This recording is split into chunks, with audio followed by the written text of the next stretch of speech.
Hello everyone, in this video I will demonstrate what TSO files changes are required when any IP or hostname changes on the server. I will demonstrate this on a Windows server, however the steps remain same irrespective of the operating system. So let's start with the demo. This is my server where repository and CDP are installed with the embedded RSSO. So I have already stopped repository and CDP services.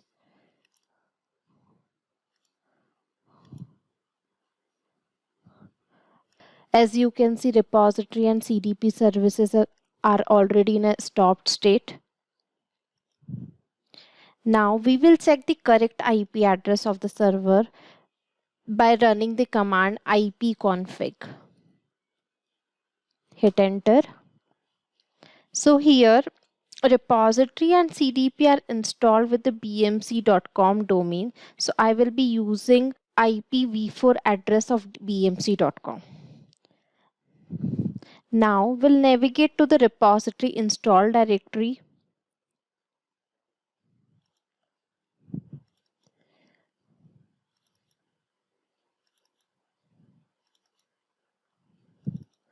So this is my repository installed directory. Now go to the tomcat conf and edit the context.xml file. Here, as you can see, correct IP address is this. However, in the context.xml, the IP address is pointing to different. So we will modify it and provide the correct IP address. We'll save the changes.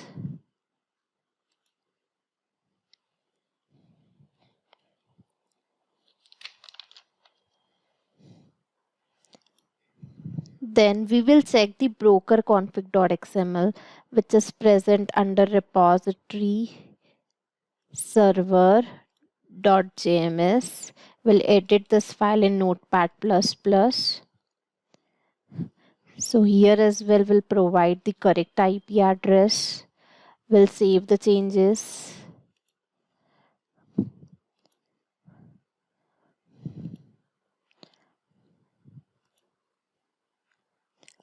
Next, we will validate the bao.option file, which is under repository install location only. We'll edit this file. So here this file got created just after the installation, which has all the information. So we will update the repository and CDP IP address only. We'll provide the correct IP address here.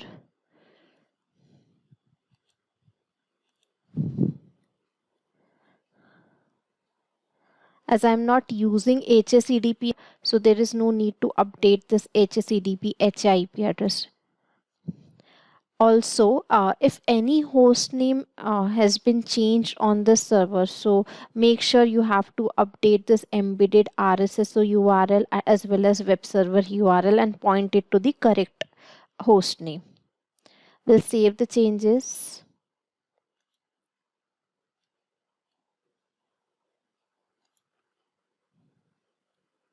Now we'll check the rsso.xml. So here as well, we'll update the correct IP address and we'll save the file. Lastly, we will validate the authentication.xml.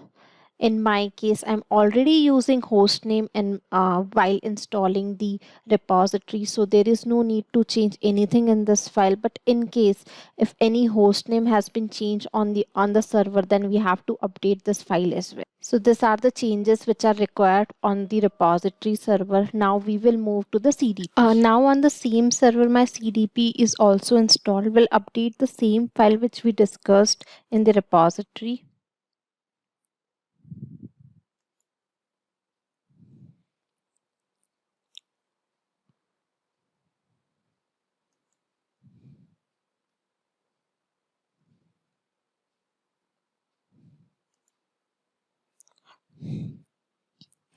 So let's start with the context.xml,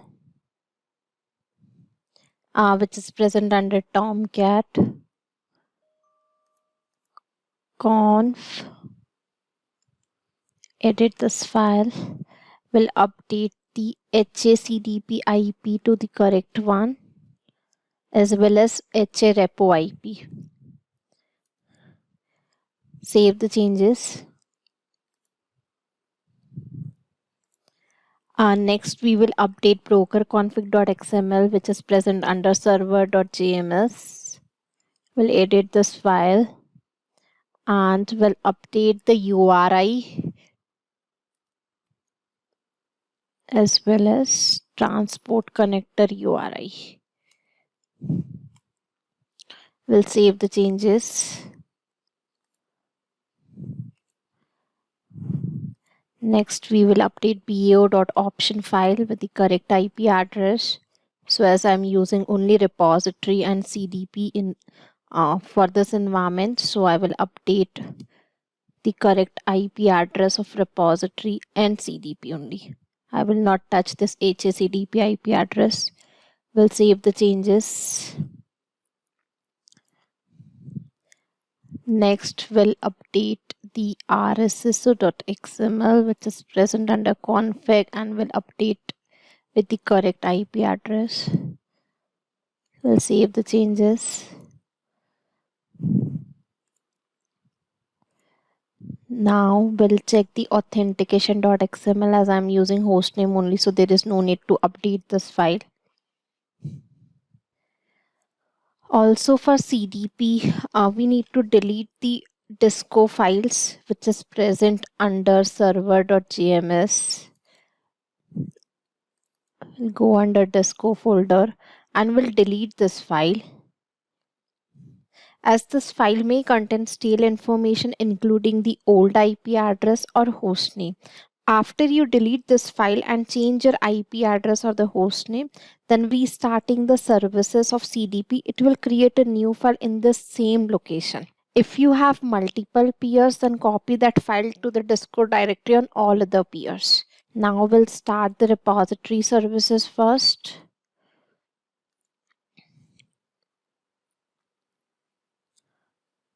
Now we'll start CDP as well.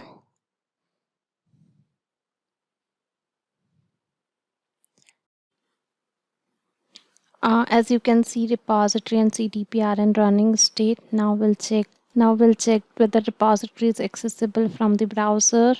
So let's hit the URL of the repository. So it's HTTPS. So this is the URL of the repository. I will log in into my repository.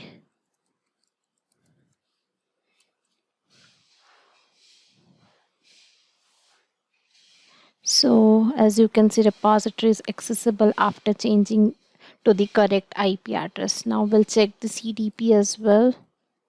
We'll change it to the correct port here.